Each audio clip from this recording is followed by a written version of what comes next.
Bom dia, gente. Paz e bem. Quinta-feira, 22 de novembro, nosso encontro de número 9 aqui no Paz e Bem.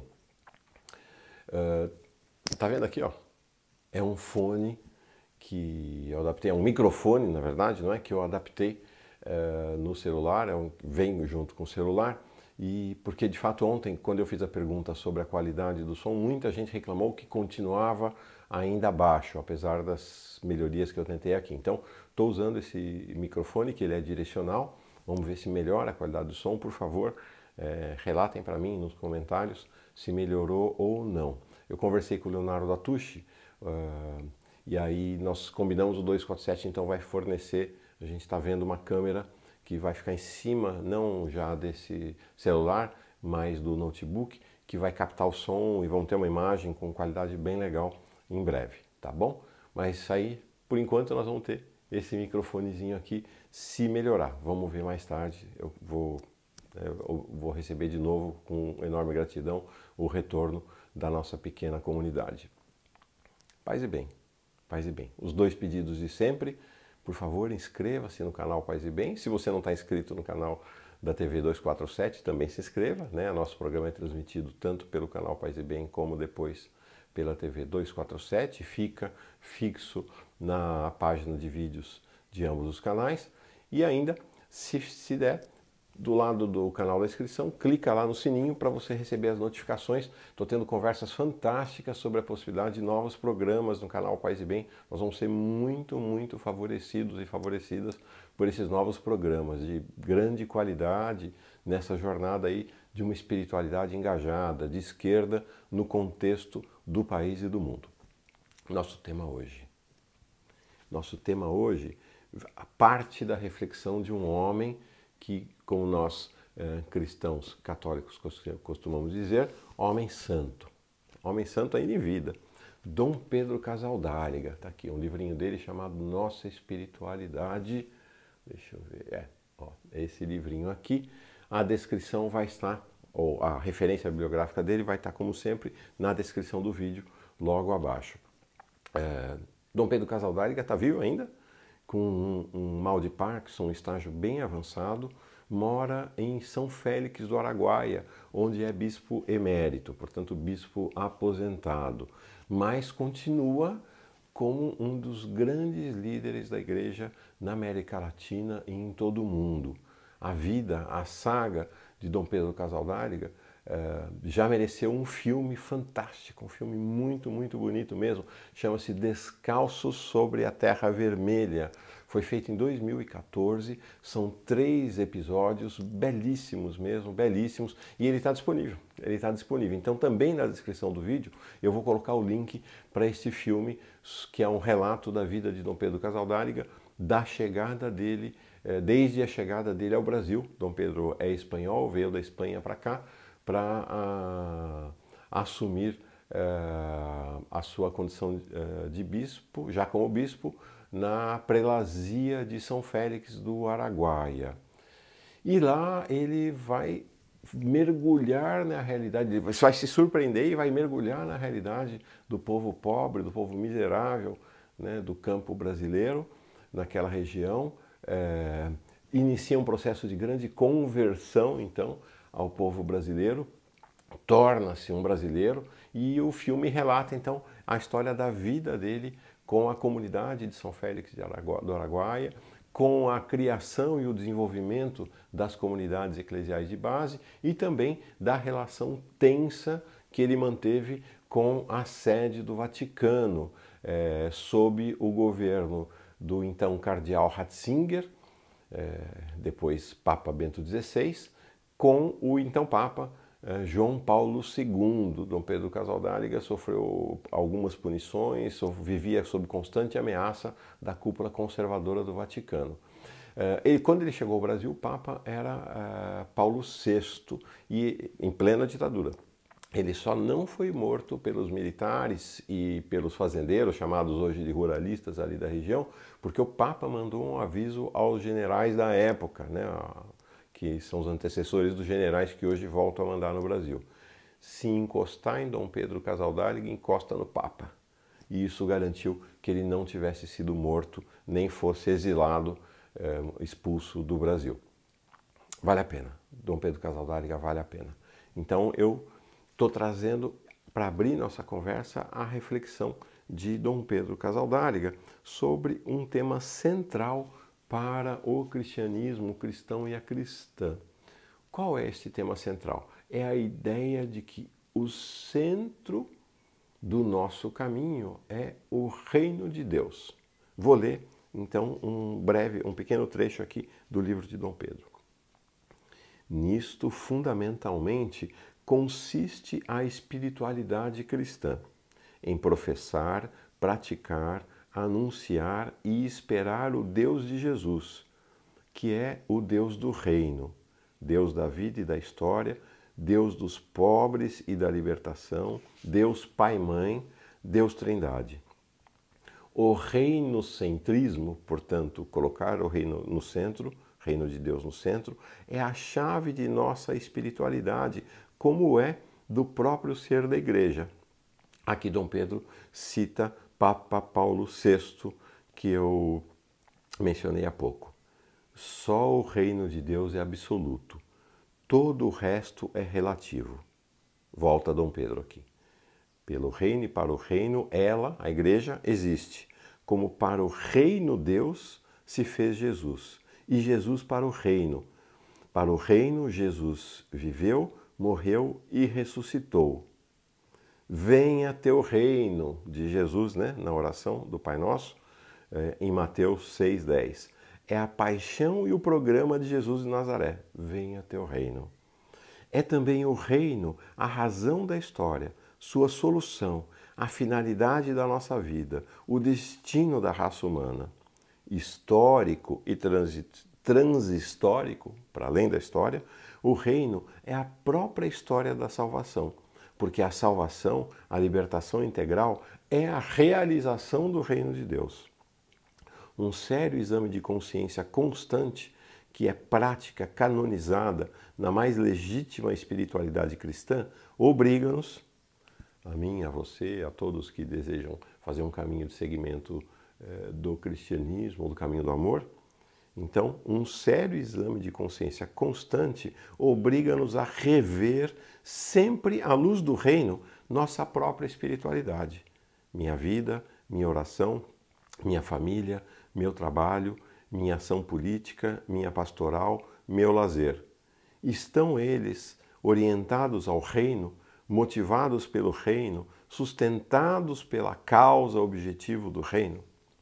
O reino de Deus que Jesus veio anunciar, então, é este evento histórico, porque ele veio anunciar a realização do reino na terra, e transhistórico, porque ele é um reino de profecia, é um reino que já está entre nós, mas nós não sabemos quando vai chegar, se é que nós vamos ver, ou nossos filhos, ou nossos netos, este reino realizado na história concreta da humanidade.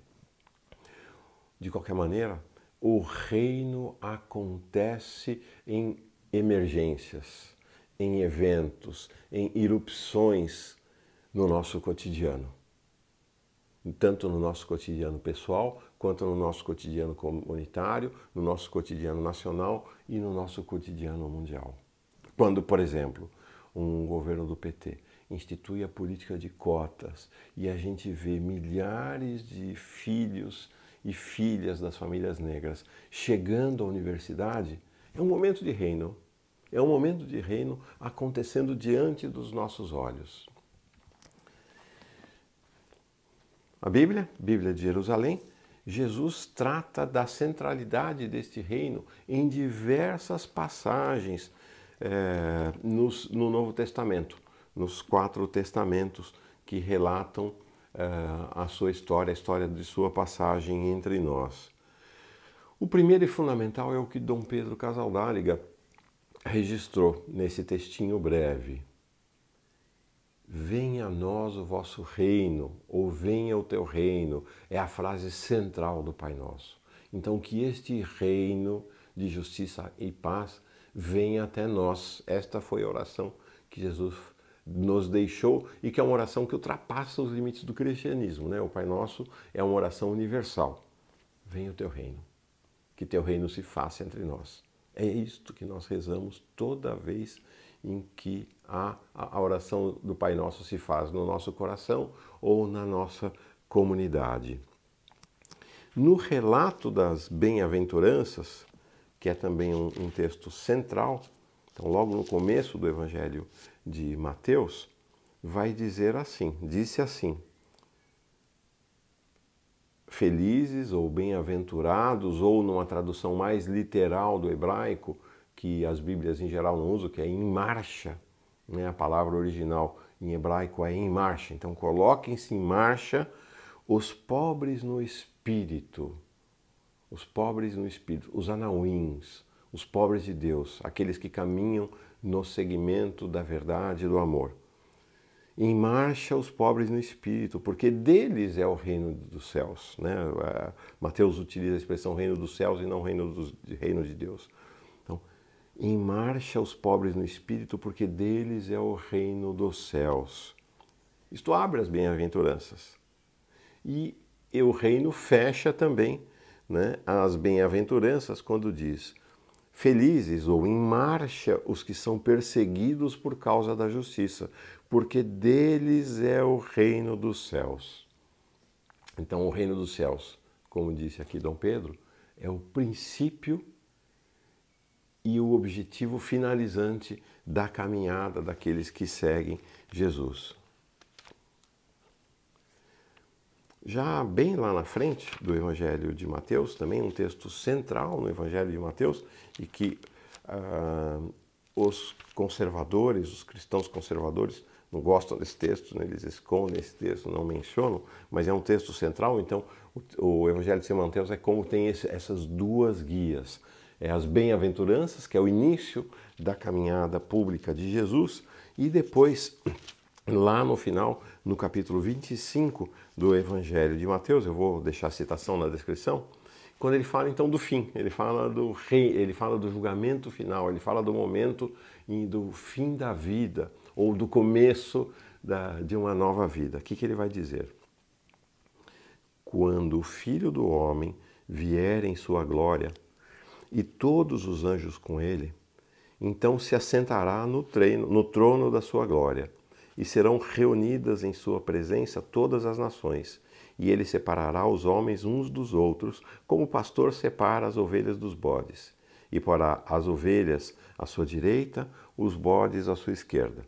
Então dirá o rei aos que estiverem à sua direita: vinde, benditos de meu Pai, recebei por herança o reino preparado para vós desde a fundação do mundo.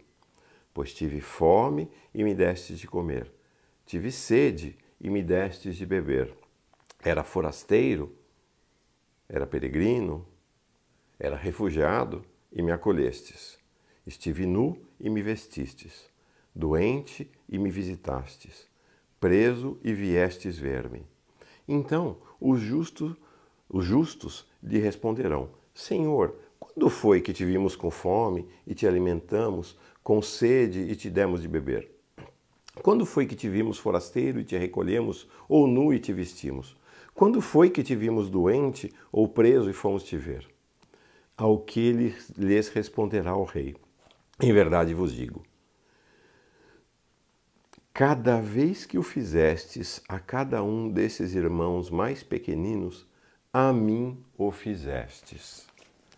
Caminhar para o reino significa, então, orientar sua vida neste gesto de solidariedade e compaixão a que o texto bíblico chama os pequeninos, os pobres, os oprimidos, os explorados pelo sistema. O caminho do cristão e da cristã é um caminho orientado, então, para este lugar não lugar, para este momento da história que ultrapassa, que atravessa a história, chamado Reino de Deus. Um reino de justiça, um reino de paz, um reino de igualdade, um reino de alegria. Um grande banquete farto, alegria.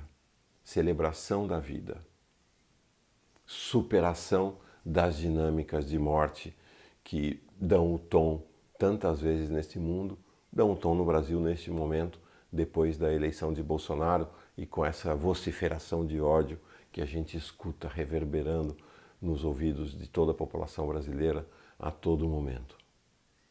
O reino de Deus é a negação deste caminho e a afirmação de outro caminho, o caminho do amor, o caminho do encontro, o caminho da compaixão. O que nós fazemos? Nós, todos, cristãos, ateus, socialistas, comunistas, budistas, muçulmanos, judeus, espíritas, gente de todo canto e lugar, de todo tamanho, de toda cor, de todo caminho de sexualidade. Nós fazemos caminhar juntos na direção desse reino. Isto nos faz irmãos e irmãs, todos, todos, todos. Que a gente então faça essa caminhada para o reino de Deus, o reino da justiça e da paz. Vamos então fazer agora nosso momento de meditação, silêncio. Internalizar este desejo de reino em cada um, cada uma.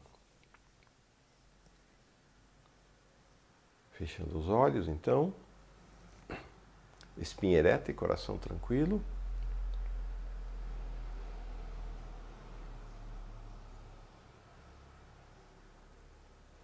Vamos focar na nossa respiração. Aqui os passarinhos cantam, amanhã está se aproximando.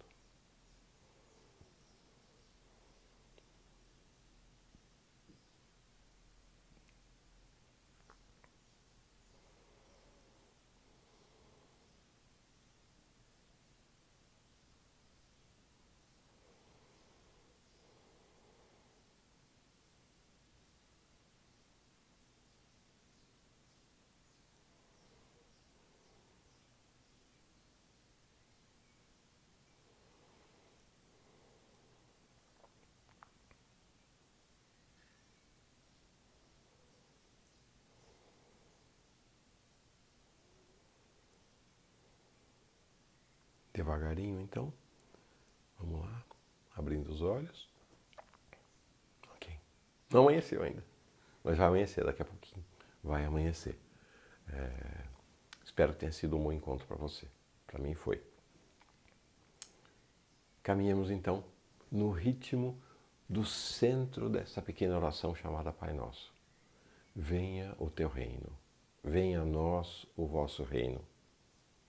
Coloquemos-nos em marcha, como Jesus nos convocou, nas bem-aventuranças, que são o centro do Sermão da Montanha, o centro do Evangelho de Mateus. Em marcha com os pobres, em marcha como perseguidos pela injustiça do mundo, em marcha para o reino. Paz e bem, gente. Uma boa quinta-feira para todo mundo.